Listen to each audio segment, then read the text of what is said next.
Assalamualaikum anak-anak kelas 8A dan kelas 8B. Bagaimana kabarnya? Semoga kalian semua dalam keadaan sehat ya. Hari ini kita akan belajar tentang koordinat kartesius setelah sebelumnya kita belajar tentang pola bilangan. Perhatikan baik-baik materinya ya. Ini adalah gambar diagram kartesius. Pada diagram kartesius ini ada sumbu X dan ada sumbu Y. Sumbu X itu sumbu yang mendatar atau horizontal, sedangkan sumbu Y adalah yang tegak lurus atau vertikal. Nah, titik-titik A, B, C, D sampai H ini merupakan titik koordinat kartesiusnya. Selanjutnya adalah tentang kuadran. Kuadran itu adalah 4 daerah pada bidang koordinat. Yang di kanan ini merupakan kuadran 1, kanan atas, lalu kiri atas itu kuadran 2, kiri bawah kuadran 3, dan kanan bawah itu kuadran 4. Pada bidang koordinat ini, titik P, titiknya itu negatif 2,1 dan Q 2,3. 2,32 itu merupakan koordinat X-nya, sedangkan 3-nya itu koordinat Y-nya. Sedangkan pada P, negatif 2 itu koordinat X, dan 1 itu koordinat Y. Jadi kalau kita mau menulis koordinat, harus X-nya dulu yang ditulis, baru kemudian Y-nya.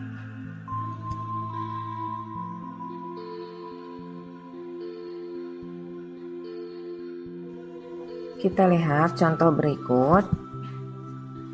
Pada bidang koordinat ini, diagram koordinat kartesius ini, titik H, titik koordinatnya itu adalah 6, negatif 5. Kenapa 6, negatif 5? Karena titik H itu sejajar dengan angka 6 pada sumbu X yang mendatar ini, 6, positif 6 ya. Lalu dia sejajar juga dengan negatif 5 pada sumbu Y yang di bawah ini. Ingat ya, untuk menulis koordinatnya harus X dulu baru Y. Berarti H berada di posisi 6, negatif 5. Lalu bagaimana posisi H terhadap sumbu X? Posisi H terhadap sumbu X adalah 5 satuan. Kenapa 5 satuan? Karena dari H ke angka 6 di sumbu X itu 5 langkah. 5 langkah kotak ini, 5 kotak. Setelah tadi kita menentukan posisi titik terhadap sumbu X dan terhadap sumbu Y, sekarang kita akan menentukan posisi titik terhadap titik asal atau titik 0,0. Di gambar ini titik 0,0 yaitu ada di titik yang ini, yang biru ini, yaitu pos utama. Itu adalah titik 0,0.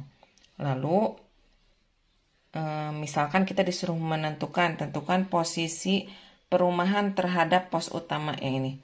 Tentukan posisi perumahan terhadap pos utama.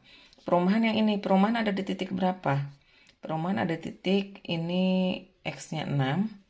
Berarti kita tulis di sini 6. Lalu Y-nya 5. Berarti kita tulis di sini 5, 6,5.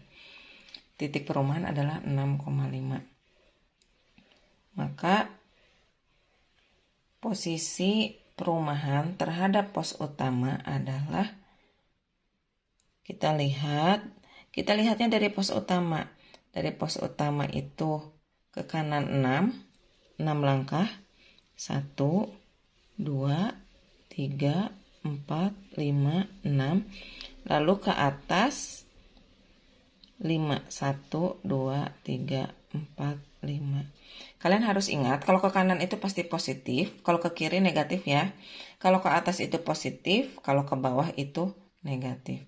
Maka posisi perumahan terhadap pos utama adalah 6,5.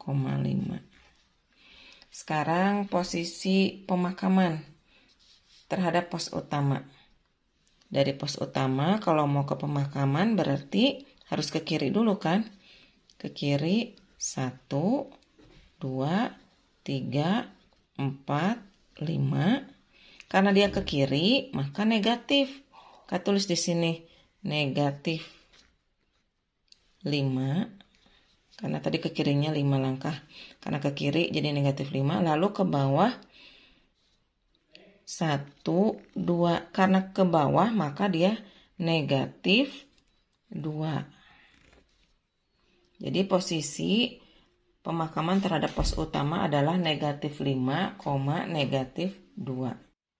Jika tadi kita menentukan posisi titik terhadap titik pusat atau 0,0, sekarang kita menentukan suatu titik terhadap titik yang lain selain titik pusat. Contohnya, tentukan posisi pos 1 terhadap pasar. Pos 1 itu yang ini terhadap pasar. Maka kita untuk menentukan posisinya dimulai dari pasarnya dulu. Pasar ke pos 1 itu berarti harus ke kiri dulu. Sebanyak 2 langkah. 1, 2. Berarti tulis di sini negatif 2. Lalu ke atas. Ke atas itu 1, 2 langkah juga. Kalau ke kiri itu kan negatif, kalau ke atas itu positif. Maka di sini negatif 2,2. Lalu posisi perumahan terhadap pasar. Perumahan terhadap pasar. Maka sama dari pasar dulu ke perumahan. Ke kanan. Sebanyak 2 langkah. 1, 2. Karena ke kanan, maka dia positif. Positif 2, lalu ke atas ya. Ke atas 2 langkah juga. 1, 2. Berarti positif juga ke atas. 2,2.